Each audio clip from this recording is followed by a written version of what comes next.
अस्सलाम वालेकुम व्यूअर्स, मैं हूँ Sitara Nayab and welcome to my channel mothers guide. ये चैनल हमने फीमेल्स की गाइडेंस के लिए बनाया है और इसमें जैसे कि आप जानते हैं कि हम अनकरीब सिलसिला स्टार्ट करने वाले हैं मंथ बाय मंथ प्रेगनेंसी का। और उससे पहले मैंने आपसे बताया था कि मैं आपको मेन पार्ट्स जो फीमेल के हैं उनको बारी बारी इंट्रोड्यूस करवाऊंगी। लास्ट वीडियो यूट्रस से मुतालिक थी, यानी कि बच्चादानी के बारे में, और आज की जो वीडियो है वो बैज़ादानी के बारे में है, जिसको हम ओवरी कहते हैं। तो सबसे पहले आपको ये मालूम होना चाहिए कि व्हाट इज ओवरी या बैज़ादानी क्या होती है। तो ओवरी एक रिप्रोडक्टिव पार्ट है फीमेल का, जिसमें हर मंथ एक एग मेच्योर होता है और स्पर्म के साथ मिलकर वो फर्टिलाइज होकर प्रेगनेंसी का सबब बनता है। और अगर प्रेगनेंसी ना हो तो आपकी रेगुलर माहवारी या मेंसेस आ जाते हैं। इस डायग्राम में आप देख सकते हैं कि यूट्रस की दोनों साइड्स पर जो आपको राउंडेड से एरियाज नजर आ रहे हैं, जिनको लेबल किया है ओवरी के नाम से, तो ये ओवरी कहलाते हैं। नंबर ऑफ ओवरीज यानी कि ओवरी की तादाद कितनी होती है, तो ये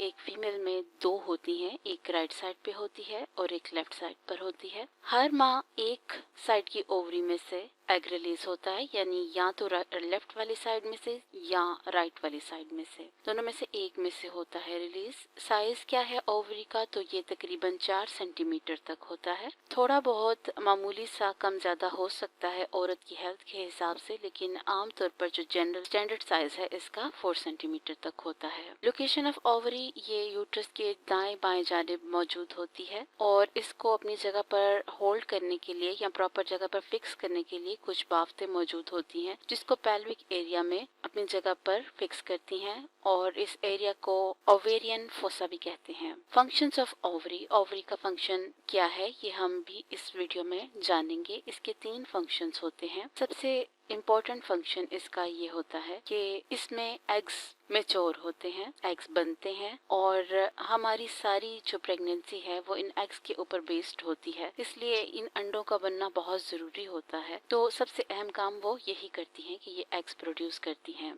प्रोडक्शन ऑफ हार्मोन्स, औरतों के लिए जो जरूरी हार्मोन्स होते हैं जो उनकी प्रेगनेंसी को लेकर चलते हैं, या अगर प्रेगनेंसी ना हो तो उनकी मेंस्ट्रुएशन साइकिल को लेकर चलते हैं, तो उनको ये हार्मोन्स इधर से मिलते हैं। फिर शेल्टर टू एग्स, यानी कि ये अंडों को पनाह देती हैं, यानी उनको संभाल के रखती हैं, उनको टूटने नहीं देती, उनकी ग्रोथ में उनको एक प्रॉपर शेल्टर प्रोवाइड करती हैं। तो बेसिकली आप इनको एक होम भी कह सकते हैं एग्स का। मेंस्ट्रुएशन साइकिल भी आप लोग को इसी वीडियो में डिस्कस करूंगी, क्योंकि ये ओवरी के साथ डायरेक्टली रिलेटेड है। जब एक फीमेल बेबी पैदा होती है तो वो अपने तमाम एग्स के साथ पैदा होती है, जो कि तकरीबन 2 मिलियन के करीब होते हैं। जब फीमेल प्यूबर्टी की एज में आती है या बलोगत में पहुंचती है तो इसकी तादाद कम होकर 4 लाख रह जाती है। लेकिन हर मंथ एक एग मेच्योर होता है और जो एग मेच्योर होता है उसे फॉलिकल कहते हैं और फिर वो साइज में बढ़ता है और मिड ऑफ द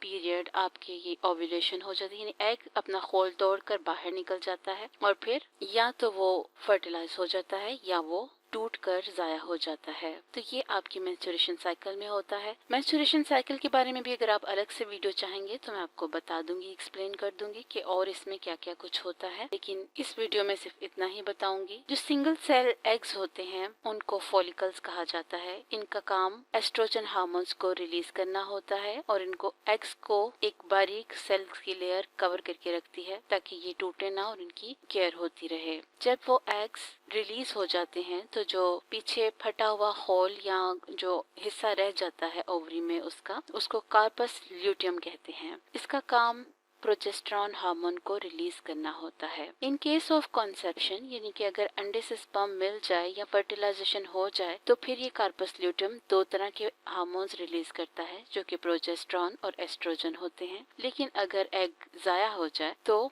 फिर खाली प्रोजेस्टेरॉन रिलीज होता है। मोस्ट कॉमन डिसऑर्डर ओवरीज के यही होते हैं, जिन्हें हम पॉलीसिस्टिक सिंड्रोम कहते हैं, जो कि मैं आपको डिटेल से मुख्तलिफ वीडियोस में बता चुकी हूँ, जिसको हम आम ज़बान में PCOS भी कहते हैं, जिसका कंप्लीट ट्रीटमेंट और डाइट वगैरह आपको मैंने एक्सप्लेन की हुई है। उम्मीद है कि आपको ये जनरल टॉपिक समझ आ गया होगा और जब भी अब आपसे बात होगी तो आप आसानी समझ जाएंगे कि ओवरी और यूट्रस में क्या फ़र्क है और ये किस तरीके से काम करते हैं। अगर फिर भी कोई चीज़ समझ ना आई हो तो आप कमेंट के ज़रिए मुझसे पूछ सकती हैं। और अगर आपने हमारे चैनल को सब्सक्राइब नहीं किया तो इसको सब्सक्राइब करें, क्योंकि इस तरह की हम यूज़फुल वीडियोस आपके लिए लाते रहेंगे। अपना बहुत सा ख्याल रखिए। Take care. अल्लाह हाफ़िज़।